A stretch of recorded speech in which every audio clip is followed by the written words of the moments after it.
আসসালামু আলাইকুম, কেমন আছেন সবাই? আমার আরেকটা নতুন ব্লগে আপনাদের সবাইকে ওয়েলকাম জানাই। লাস্ট ডায়েট চ্যালেঞ্জের ভিডিও দিয়েছি বেশ অনেক দিন হয়ে গিয়েছে। এই কয়েকদিন আমি আমার প্র্যাকটিক্যাল এক্সামের জন্য প্রচুর পরিমাণের বিজি ছিলাম, তার জন্য বাকি ব্লগগুলো দিতে পারিনি। সেই জন্য তার পরের বেশ কয়েকদিনের ডায়েট ব্লগ সহ আমার ডেইলি ব্লগ আজকের এই ভিডিওর মাধ্যমে আপলোড করে দিব। তো চলুন শুরু করা যাক। ওয়েট লস চ্যালেঞ্জের ডে 7 এখান থেকেই শুরু। সেদিন সকাল 6টায় উঠে হাঁটতে গিয়েছিলাম, যেরকম অন্য সব দিনেই আমি হাঁটতে যাই। এখন আমার হাঁটার সঙ্গী হিসেবে যুক্ত হয়েছে আমার বাবা এবং মা। তারাও রোজ সকালে আমার সাথে হাঁটতে বের হয়। সেদিন বাড়িতে এসে আমি আমার সকালের খাবারের জন্য শসা, ছোলা, বিটরুট আর একটি ডিম সিদ্ধ খেয়েছিলাম। আমার আম্মু আমাকে সব খাবারগুলি এভাবে একটা প্লেটে সাজিয়ে দিয়েছিল। পরবর্তীতে আমি ছোলা, শসা আর ডিমটাকে কুচি কুচি করে নিয়ে ওপর দিয়ে পেঁয়াজ দিয়ে একটা মিক্স সালাদ টাইপসের করে খেয়েছিলাম। এরপর আমি পড়াশোনা করছিলাম। পড়তে পড়তে দেন যখন 12টা বেজে যায়, ওই টাইমে একটা পেয়ারার হাফ অংশ খেয়ে নিয়েছিলাম। বেশ কিছুদিন আগে আমি অনেকগুলো অ্যালোভেরা কিনে এনেছিলাম। এই অ্যালোভেরাগুলো আমি আমার ফেসে অ্যাপ্লাই করার জন্য বেসিক্যালি কিনেছিলাম। অ্যাজ ইউ নো গাইজ, আমার অ্যাকনি প্রবলেম আছে সেই জন্য।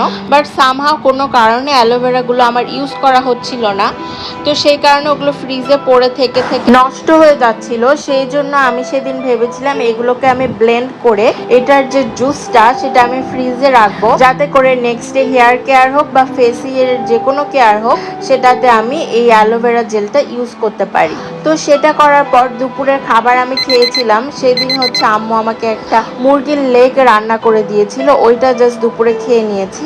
আর দেন আমি একটু বাইরে গিয়েছিলাম, অ্যান্ড বাইরে গিয়ে আমি আবার আমার ওয়েটটা চেক করেছি। বাট একটা জিনিস এখানে আমার বলতেই হচ্ছে, এইভাবে আমার মতো রেগুলারলি ওয়েট চেক করবেন না।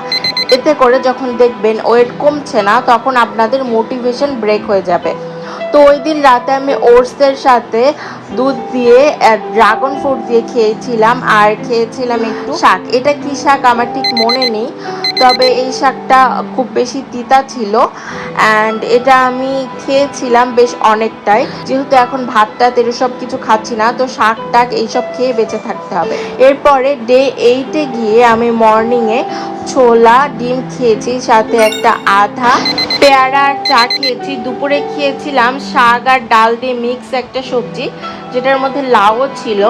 আর ওই দিনের রাতের খাবার হিসেবে আবারও আমি চিয়া সিড, ওটস এগুলো দুধের সাথে করে নিয়ে দেন উপর দিয়ে ড্রাগন ফ্রুটস দিয়ে খেয়েছি। আর এই গোটা দিনে আমি শুধু খাবারের ক্লিপগুলো নিয়েছি, তাছাড়া স্পেশালি আর কোনো ক্লিপ নেওয়া হয়নি।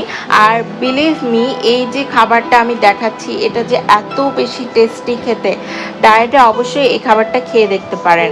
এরপর আমরা যখন ডে 9-এ আসি, ডে 9-এও সকালবেলা হাঁটতে গিয়েছিলাম, বাট ওই দিন আমি অত একটা হাঁটতে পারিনি, আমার শরীরটা একটু খারাপ লাগছিল। বাট আমরা ওই দিন পদ্মার পাড় দিয়ে হাঁটছিলাম, আর মিলি পদ্মার পাড়ে এত সুন্দর এই ওয়েদার অ্যান্ড ন্যাচারাল দৃশ্যগুলো জাস্ট আমেজিং। জাস্ট দেখেন, এখানে পদ্মা নদীর পাড়ে বেশ কিছু নৌকা বাঁধা ছিল, খুবই সুন্দর। এরপর আমি বাড়িতে ফিরে এসে আমার খাবার খাই, যেমন ছোলা, তারপর শসা ছিল, টমেটো ছিল, আর ছিল একটা ডিম। আমি কিন্তু দিনে একটা ডিমই খাই, বাট আপনারা চাইলে আরও বেশ কয়েকটা ডিম, যেমন 3-4টা ডিমও খেতে পারেন এই ডায়েটে। আর আমি এবিসি জুস খেয়েছিলাম ওই দিন মর্নিংয়ে। সেদিন আমার মা আমার জন্য দুপুরের খাবার বানিয়েছিল। এখানে ডাল দিয়ে আর শাক দিয়ে অনেকগুলো বড়া বানিয়ে দিয়েছিল, আর পাশাপাশি শাক ছিল, আর ছিল বিটরুট ভাজি। এই ভাজিটা হালকা ঝাল আর লবণ দিয়ে করা, তবে আমার মনে হয় বিটরুট এভাবে ভাজি না করে নর্মাল কাঁচা বিটরুট খেতেই বেশি মজা। আর আম্মু আমাকে খুবই ফোর্স করে দুধ খাওয়ার জন্য। আব্বু মনে করে যে আমি উইক হয়ে যাচ্ছি এই ডায়েটটা করতে গিয়ে, তো সেই জন্য আমাকে দুধ দিয়েছিল, আর আমি উপর দিয়ে একটু কফি দিয়ে নিয়েছিলাম যাতে করে দুধের স্মেলটা না আসে। আমার আবার দুধ খেলে অনেক স্মেল লাগে। তো ওই দিন আমি হচ্ছে আমার ক্লাসে যাচ্ছিলাম, অ্যান্ড ক্লাসের বাইরে আমার বেস্ট ফ্রেন্ড আমাকে খুব বলছিল সিঙ্গারা খেতে, বাট আমি ওকে কোনোভাবে অ্যাভয়েড করতে পারছিলাম ওই দিন সিঙ্গারা না খাওয়ার জন্য। তারপরেও ওই দিনই আমাদের ক্লাসের পরে ও আবার আমাকে আরেকটা ক্যাফেতে নিয়ে যায়, আর ওই ক্যাফেতে সব খাবারগুলো এত বেশি অ্যাফোর্ডেবল ছিল যে কি বলবো। তো ওই ক্যাফেতে গিয়ে আমি কিছু খাই আর না খাই, আমি আপনাদের সাথে ক্যাফেটা শেয়ার করার জন্য একটু ভিডিও করছিলাম।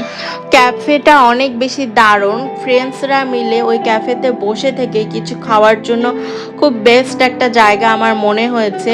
তো আমি প্লেসটা একটু বলে দিই, এটা হচ্ছে ফ্লেভার্স হ্যাভেন নামের ক্যাফে, আর এটা হচ্ছে উপশহর নিউ মার্কেটেই অবস্থিত।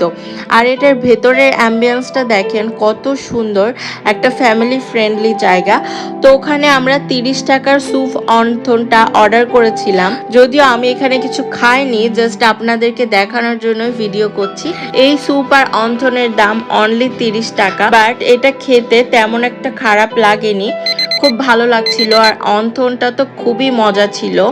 বলতে গেলে অন্থনটা আমাদের এত ভালো লেগে যায় যে পরবর্তীতে আমরা আবার অন্থন অর্ডার করে দিই। তো যাই হোক, ওই দিন রাতে এসে আমি আবার দুধ ওটস চিয়া সিডের সাথে একটু আম দিয়ে খেয়েছিলাম।